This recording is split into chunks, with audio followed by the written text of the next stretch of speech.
All right, so we're gonna go over just some of the basic structures on here that you should be examining when you remove the brain.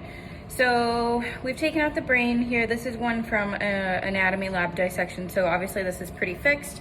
And I chose this one because this patient did have a shunt. And so hopefully that'll give us some, a little bit of pathology to look at in addition to just normal brain.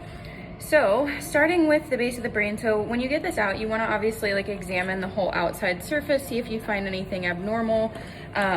You'd of course want to weigh it. Remember, normal weight's around 1250, anywhere between 1200 and 1300 grams. So you'd want to look at the outside, look at the meninges, look at the vessels and the nerves, all of the different structures on here. You also want to pay attention to the texture, any evidence of herniation. You want to look for symmetry. So this one looks pretty symmetrical at this point. Maybe we'll see something when we get into it, but at this point it looks pretty symmetrical. You'd also want to look at the cerebellum and the brainstem.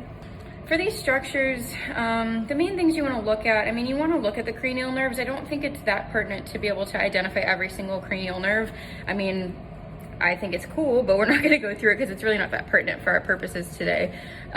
We're basically going to go over the high yield arteries here because we're going to talk a little bit about strokes and what you might be able to see with that. And so I want you to see where these arteries are coming from, where they're going, and how they're all connected. So remember that the blood supply to the brain is going to be from mainly two arteries. You have the internal carotid artery, which is here, and then you have the vertebral arteries, which are here. So vertebral. So let's start with the vertebral.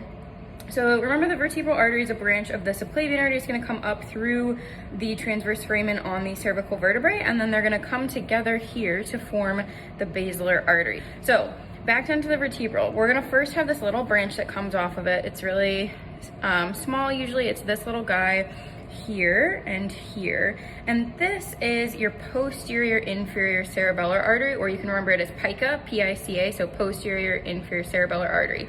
So those typically come off pretty soon after the vertebral artery, and then they're going to come over and supply, the posterior and inferior part of the cerebellum. Then the vertebrals are going to come together here. Ooh, and you can see your anterior spinal artery. That's cool. But anyway, you can see them coming together at the basilar artery, and then here, this one coming off basically right where the basilar artery starts. Usually, sometimes it'll be a little bit higher up.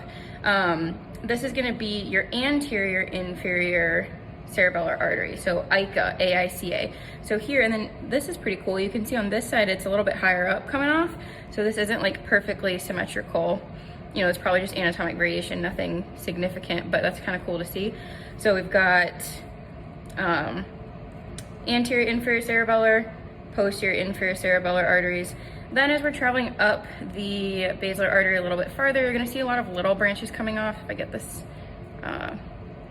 PIA out of the way. So here, all these little branches here, see these guys? Those are your pontine branches, because this here is your pons, right? So midbrain's up in here, this is pons, and then medulla is here. So all of these little branches here, there's gonna be your pontine branches. And then up here, you can tell this is the first time I looked at this brain. Gotta dig off this stuff, but here we go. So we can see at the top here, you're gonna have two main branches. So the last branch that's coming off here is gonna be this, which is your superior cerebellar artery. So you should have one on each side. Here's one, here's the other. Okay, beautiful. Oh my gosh, this is a beautiful brain.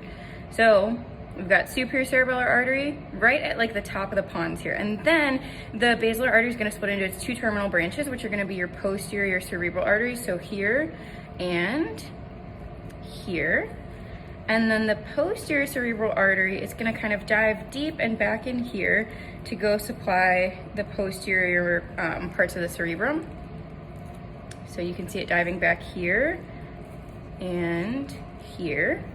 And then that's kind of all of the main branches of the vertebral and its branches, but then notice that it has this communicating branch here. So the posterior cerebral artery is going to connect to the internal carotid artery here. So this is your posterior communicating artery, and that's what actually makes this a circle, which is why we call it the circle of Willis.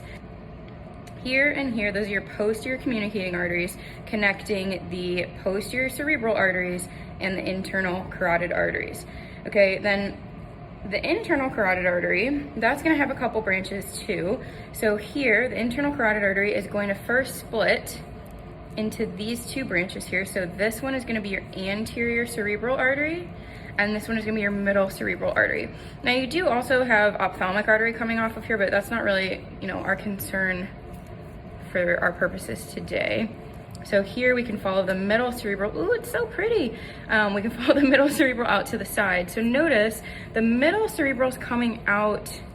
Oh wow, this is really, really nice. The middle cerebral is coming out all the way out here to like the lateral, or kind of, I think of it as more like the external part of the brain over here, the cerebrum. And so it's gonna supply the external or the lateral parts of the cerebral hemispheres. So middle cerebral, so if we start back here, this is internal carotid, middle cerebral comes off, it goes more towards the lateral part. Whereas the other one, the anterior cerebral, so here's your optic chiasm with your optic nerves. If we move that out of the way, we can follow the anterior cerebral here, coming off internal carotid, and then it's gonna come anteriorly, hence the name, and go right in between the two hemispheres of the cerebrum. Beautiful. Oh, that's gorgeous. Look at that. So it's coming out here, and you can see both of the anterior cerebral arteries right here. So one coming from that side, one coming from this side. And then notice right here, they're connected. So that little stalk that connects them, that is your anterior communicating artery. So we have a couple anastomoses here. We have the internal carotid coming in, and it has its branches, and then you have the vertebral arteries coming in with their branches. So the communication that joins kind of those two main blood supplies, that's this, which is your posterior communicating. And then the communication that kind of joins like the right and the left halves, that's gonna be your anterior communicating here. So posterior communicating joins like internal carotid branches and vertebral branches, and then anterior communicating joins like right and left halves, okay? So those are just kind of the main branches, and those are the ones that you'd want to examine when you get out the brain and see if there's any like calcifications, any signs of atherosclerosis. Definitely want to examine to see if there's any signs of stroke or anything like that. So it's just good to kind of know the basics of those. All right, so speaking of strokes, I wanted to just kind of remind you which main artery supplies which areas of the brain. So I've shown these on the previous slides as I was going through, but the green, that would be your anterior cerebral artery. And so what I did here was I basically took the, the homunculus, and I just kind of drew out which areas of the body have which motor supply by which areas of that frontal cortex. And so the area in green, like I said, that would be your anterior cerebral artery. So this, if you have a stroke in the anterior cerebral artery, then you're going to have more of lower extremity symptoms, whereas if you have a stroke in the middle cerebral artery, which I've drawn in the blue, that would be more so upper extremity and face and things like that. And so those can be really helpful when you're trying to determine any previous clinical history if, you're preparing for an autopsy or whatever the case may be. So just a quick reminder. Cranial nerves, like I said, I don't think it's that important to be able to identify like every single one, but you want to make sure you at least know the big ones so that you can make sure to take them out when you take out the brain. So here and here, these are your olfactory bulbs. And then here we said this one, these are your optic nerves. So these are cranial nerve 2. At the chiasm, you'd have your pituitary gland sitting right here. And then the other cranial nerves, you can see a bunch of them on here, but that's kind of outside of our scope for today. So we're not gonna go over all the individual ones today.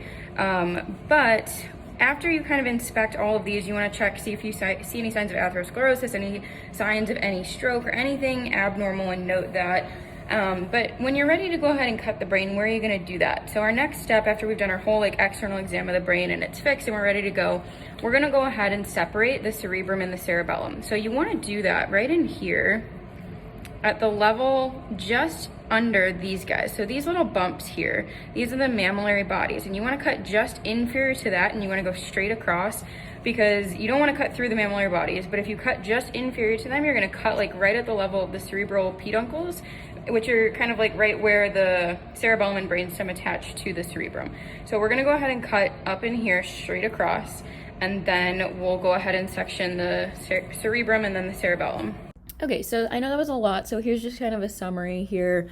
But the main two cranial nerves you need to be concerned with are the olfactory bulb or nerve and the optic nerve, which I've labeled in the green. And then I labeled the major ones here for you in case you didn't catch some of them, so you can kind of come back to this if you want to.